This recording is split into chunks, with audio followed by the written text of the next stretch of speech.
Quick story, Stephen, is follow up from our conversation that we had over the weekend. I believe it was Saturday. I had a roommate in the Air Force, but he would always say food for thought and break bread. He'd make these phrases, right? And when he first said it, I didn't know what it meant. And I know you know what it means, but back in the days, I learned that it meant, okay, here's an idea for you to ponder. Here's something for you to think about. Here is some information for you to consider. So this morning, I want you to consider the following. You either have already met with the past CEO or you will meet with the past CEO this week on the heels of the program you completed, the cohort that speaks to advanced leadership. You mentioned to me one of the questions that you want to ask him is feedback about yourself. Now, I ask you this question to ponder, to consider. How is his feedback relevant?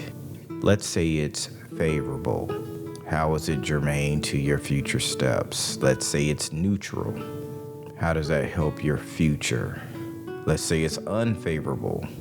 How do you use that feedback to propel you? I want you to think about how does his feedback help and think critically about it. And here's why I say that. Oftentimes, the answers that we need are already in us and that we don't need feedback from others. And the feedback from others may or may not be valuable. But as you get to know yourself and you spend time with yourself, when you pull out a piece of paper and you journal and you ask yourself questions, what are the areas that I need to improve?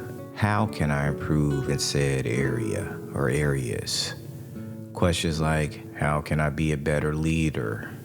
And then going deeper, how can I be more clear and concise with my communication? How can I be a better husband? Are the relationships that I have in the space of reciprocity that I give, they give, I share, they share? Or are they one-dimensional? Are the relationships based on I take and only take? When you start to sit down and ponder and think and ideate and become one with yourself, internal versus external expressions from other people, you might already have the answers that you need inside of you. Again, this is just food for thought, something for you to think about and ponder. Have a good day. Sorry, this message is a lot longer than I thought it was going to be, but I appreciate your consideration and listening. Take care.